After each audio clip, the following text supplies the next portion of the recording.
జగన్ హయాంలో ఎక్కువ దోచుకున్నది ఎవరు? ఈ ప్రశ్నకు ఎవరైనా పెద్దిరెడ్డి అని టక్కును చెప్పేస్తారు.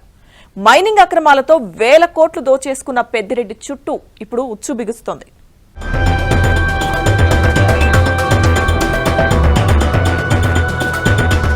మంత్రిగా ఉన్న సమయంలో పెద్దిరెడ్డి రామచంద్రారెడ్డి చిత్తూరు జిల్లాలో చేయని అరాచకమంటూ లేదు.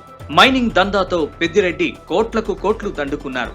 ఉమ్మడి చిత్తూరు జిల్లాలో అధికారికంగా మొత్తం 314 గ్రానైట్ క్వారీలు, 98 రోడ్డు మెటల్ క్వారీలు, 325 పరిశ్రమలు ఉన్నాయి.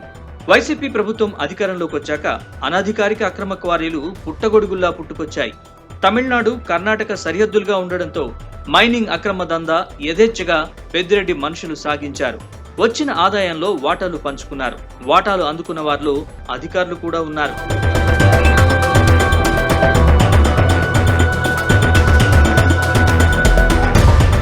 జగన్ హయాంలో గనుల మంత్రిగా ఉన్న పెద్దిరెడ్డి తమకు అనుకూలమైన రీతిలో నిబంధనల్ని మార్చేశారు. సర్వాధికారాలను ఓ ప్రైవేట్ ఏజెన్సీకి కట్టబెట్టారు. ఈ ఏజెన్సీ కూడా బినామీ పేరుతో పెద్దిరెడ్డికి చెందిన సంస్థే నడిపిందట.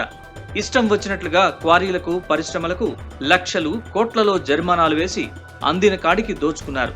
దీంతో చాలా మంది గ్రానైట్ యజమానులు వీటిని కట్టలేక వదులుకున్నారు. చాలా మంది గ్రానైట్ యజమానులు రోడ్లపైకొచ్చి ఆందోళనలు చేశారు. అయితే ఫలితం లేకుండా పోయింది.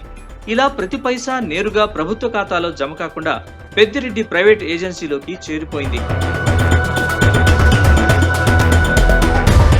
పలమనేరు మాజీ ఎమ్మెల్యే వెంకటే గౌడ తన నియోజకవర్గ పరిధిలో బైరెడ్డిపల్లి మండలంలో జనార్దన్ నాయుడు అనే వ్యక్తికి సంబంధించిన కంకర పరిశ్రమల్ని దౌర్జన్యంగా లాగేసుకుని రోడ్డున పడేశారు.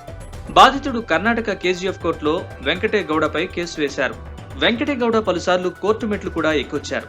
ఇలా ఆ పరిశ్రమని కోల్పోయిన బాధితుడు జనార్దన్ నాయుడుకు కోట్లలో అప్పులు మిగిలి రోడ్డున పడ్డాడు. అయితే కూటమి అధికారంలోకి రావడంతో వెంకటే గౌడ మెల్లగా తప్పుకున్నట్టు తెలుస్తోంది. కానీ పోలీసు యంత్రాంగం నుంచి వెంకటే గౌడకు పూర్తి సహకారం అందుతోందని, తనకు ఇంకా అన్యాయం జరుగుతోందని జనార్దన్ నాయుడు వాపోయారు. 2019 వాళ్ళు గెలిచిన తర్వాత ఒక 50-100 మనుషులను తోడుకొని వచ్చి వెంకటేగౌడ అనేవాడు వాళ్ళ బామర్లతో తోడుకొని వచ్చి పెద్దిరెడ్డి అండదండలతో నా ఫ్యాక్టరీలో వచ్చి నన్ను ఆపేసి దౌర్జన్యంగా బలవంతంగా నా ఫ్యాక్టరీని లాక్కొని 2020 18వ తేదీ జనవరిలో లాక్కొని ఇప్పటికి ఏదైతే అక్రమంగా 100 కోట్లకు పైన సంపాదించుకున్నాడో ఈ వెంకటేగౌడ, అక్కడ మాత్రమే కాకుండా నా వెహికల్స్ ఏదైతే ఫైనాన్స్ వెహికల్స్, సుందరం ఫైనాన్స్ ప్లస్ భారత్ బెంజ్ అనే ఫైనాన్స్లో ఏదైతే నా ఫైనాన్స్ వెహికల్స్ ఉన్నాయో ఇప్పటి వరకు కూడా ఆయనే వాడుకొని ₹1 కట్టకుండా దందా చేసి యామారిస్తూ పోలీసులను అడ్డం పెట్టుకొని మాలాంటి వాళ్ళు ఎందరో బాధితులు చాలా మనిషి కూడా ఈ రోజు కష్టపడే అట్లా వ్యక్తులు ఉన్నారు. చంద్రబాబు సొంత నియోజకవర్గం కుప్పంలోనూ పెద్దిరెడ్డి దందాకు అంతులేదు. 480 ఎకరాల్లో 120కి పైగా అక్రమ క్వారీల్ని పెద్దిరెడ్డి అనుచరులు నడిపారు. కొండల్ని పిండి చేసి 1000 కోట్ల దోపిడీకి పాల్పడ్డారు. ఇప్పుడు చంద్రబాబు ముఖ్యమంత్రి కావడంతో కుప్పం వైసీపీ నేతల గుండెల్లో రైళ్లు పరిగెడుతున్నాయి. పెద్దిరెడ్డితో పాటు స్థానిక ఎమ్మెల్సీ భరత్, రెస్కో చైర్మన్ గా కొనసాగిన సెంథిల్ కుమార్ పేర్లు దోపిడీ చేసిన వారి లిస్టులో బలంగా వినిపిస్తున్నాయి. ఒక్క కుప్పంలోనే మైనింగ్ అక్రమాలతో 1000 కోట్ల మేర పెద్దిరెడ్డి ఆయన అనుచరులు సంపాదించారని స్థానికులు అంటున్నారు.